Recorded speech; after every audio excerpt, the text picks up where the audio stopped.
Hello, and thanks for coming along to And We Have an Office Dog, the digital agency podcast where we talk to agency owner-directors and learn more about what makes them tick. From the things that make them similar to the things they'd rather have known sooner, where they've had success and where they've learned some hard lessons. All will be revealed with your host, Chris Simmons, the agency coach, and he'll be talking to a different awesome agency person in each episode, asking them 4 questions and seeing where the conversation takes us over the next 25 minutes. Okay, so let us begin. Over to you, Chris. Thanks for voiceover guy, and on the podcast today we've got Jaye from Launch. How are you doing, Jaye? Hey, it's really good to be back, Chris. It's been an entire year of seeing a lot of things happen on with Launch from just from your LinkedIn updates at least. I'm really excited to talk about this stuff today. It's hard for me to hold down a full-time job and LinkedIn. Oh, you've got a guy for that. You've got someone for that. No, I do it all myself. Brilliant. I mean, I know we'll cover quite a lot of this in the podcast, but like you just said before we started that over the last 12 months there's been basically 12 awards. So that might give anyone who's listening a flavour of how action-packed your year may well have been.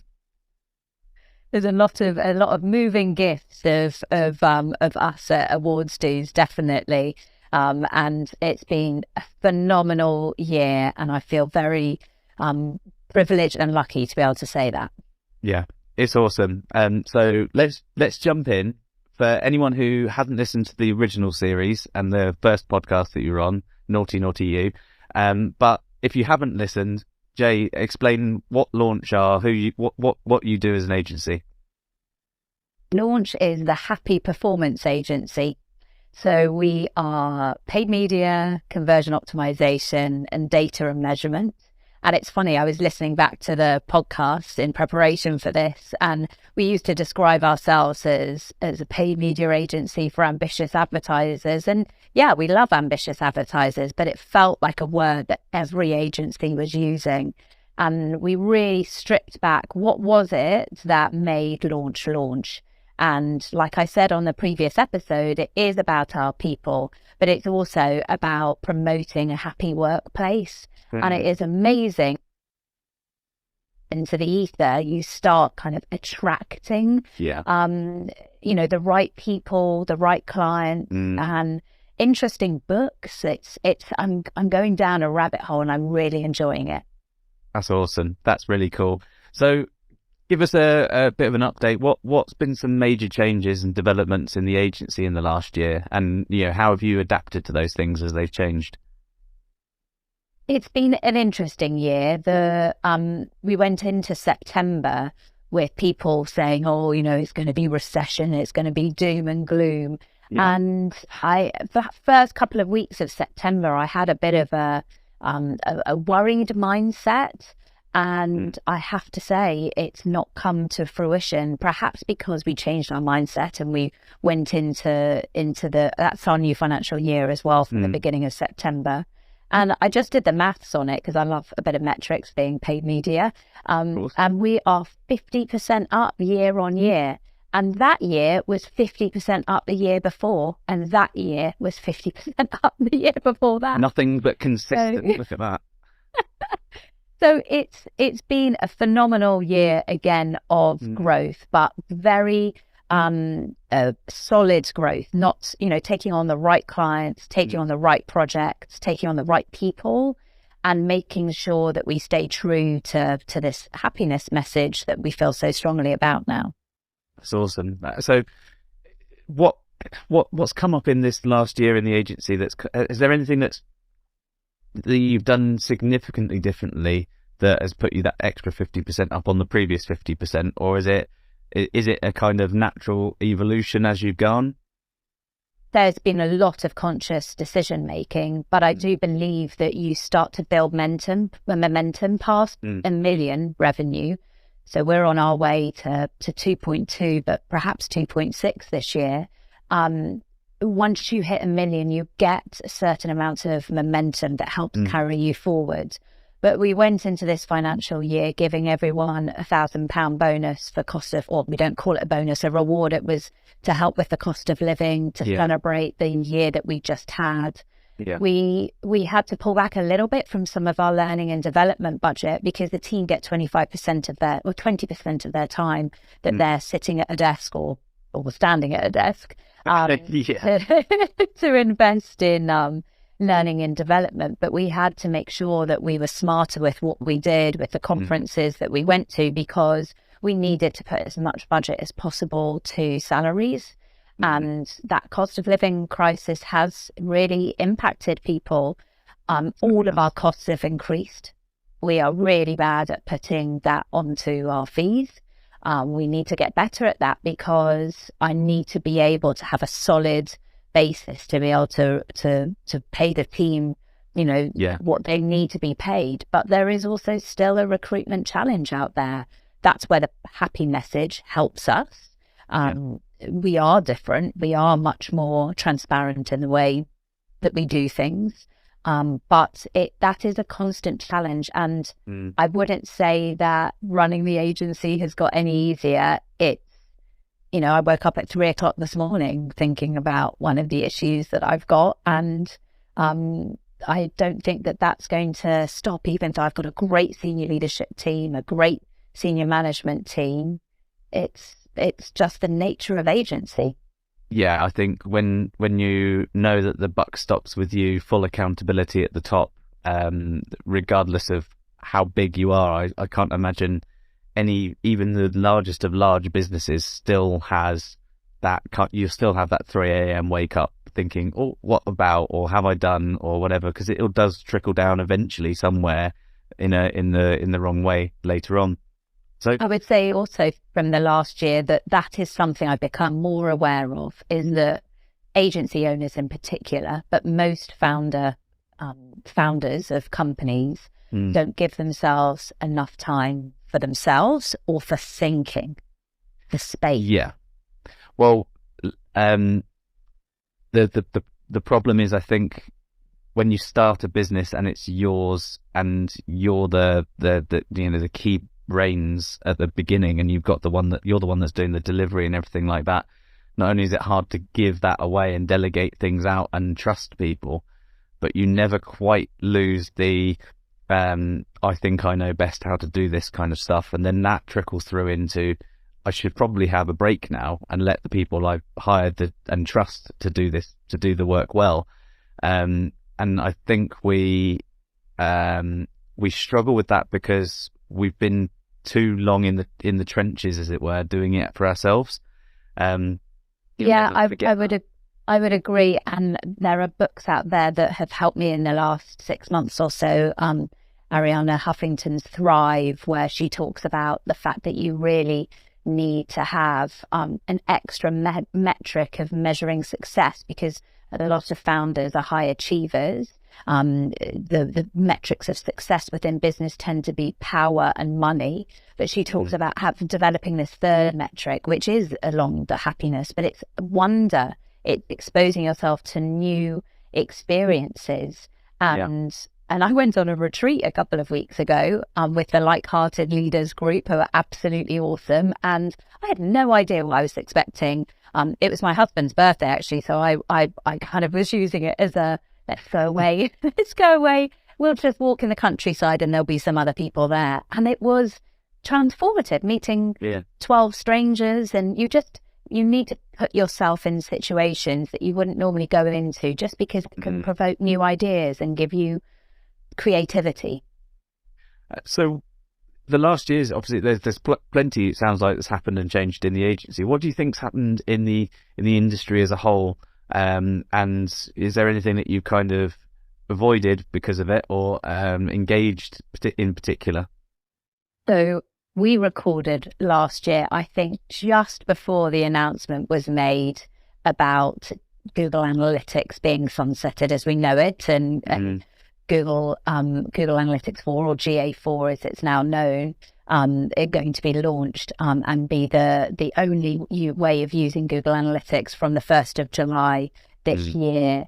And that has been very disruptive. I think disruption can cause lots of opportunity. So you think of that word and you automatically think negative things, but actually I think it's a real opportunity. And we've had to build out our data department because measurement is an absolutely crucial part of paid media and all marketing and all, but measurement, responsible measurement, not just last click, just going for brand, really understanding what is driving incremental revenue, what is driving customer lifetime value. And GA4 is an opportunity for clients to be able to really double down on their data and understand their business data in a much better way. So that has required a lot of investment from us. It's required us to approach things differently, all at the same time as moving to a cookieless world. Look, I'm so glad I'm not in the trenches so much with this anymore. But I found with the GA4 stuff, like you say, the disruption is almost purposeful, because there's not been a huge amount of forthcoming information about best practices and things like that beyond the main documentation, which then leaves agencies and businesses which want to do well with these things to spend a lot of time and invest a lot of money in actually developing the right outputs and the right inputs and things like that. And I think what I've noticed, I think just this morning I saw people talking about something to do with GA4 and how it's going to be a mess in July. And it probably will be a mess in July if you've not spent the last almost year learning how to use it. And that's where the disruption is good for likes of you guys. It has developed though a lot in the last 9 months. There are new things changing all the time with it, and we have to be comfortable with that change. I was probably one of the many posts that you've seen on GA4 today on LinkedIn. We've just launched a guide to help people, but ultimately people, when something is free, which Google Analytics was free, when something's free, people don't value it enough. And they've not been valuing Google Analytics. They throw it up on their site. They're not looking at the data properly. I don't think I've ever seen a Google Analytics account that has been 100% correctly configured or measuring all of the right conversions. So this is an opportunity, and it does require investment, and you can't get away from that, but it should have been invested in a long time ago, and it's a real opportunity. And what we are seeing is that in a world where, we're meant to be in a challenging economic climate, if you are a business that invests in your marketing, you will continue to grow and thrive because you'll stand out from your competition who are retracting and being frightened and have a negative mindset. So I agree. Speaking of growth and thriving, in the last year or so, how have you sort of personally and professionally developed? What's kind of the core thing that you personally are focused on? I have put a lot of energy in understanding myself better, which then influences the leadership of the business. I did EQ training. I highly recommend it. There's all kinds of versions out there. There's positive intelligence. I used Steve from Jaye, another agency, B Corp agency, and I had one-to-one sessions where I did an assessment on my EQ, which is emotional intelligence, for those who don't know about it. I understood that there are kind of 4 areas of emotional intelligence, and there's no such thing as you are either intelligent or not. You score along a scale, and you might be highly empathetic in certain areas, which then could cause, perhaps as the reverse, a lack of strategic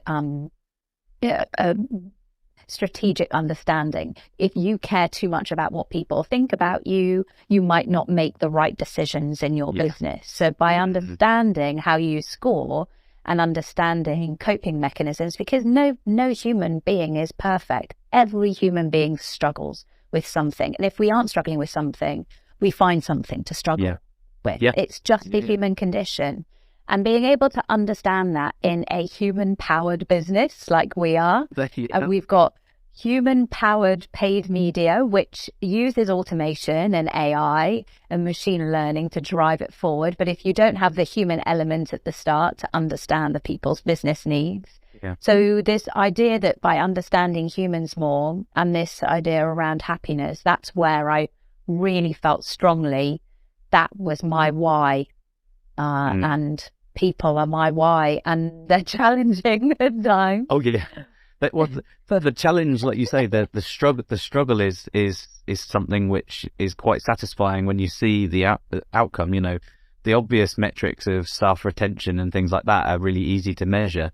But the speed at which you can hire is a good sign as well, and things like that. But generally, seeing people with a smile on their face in the office is nice as well. You're learning what you learn, and you just explained, and you can see the outcome relatively quickly, or the leading measure towards the outcome at least.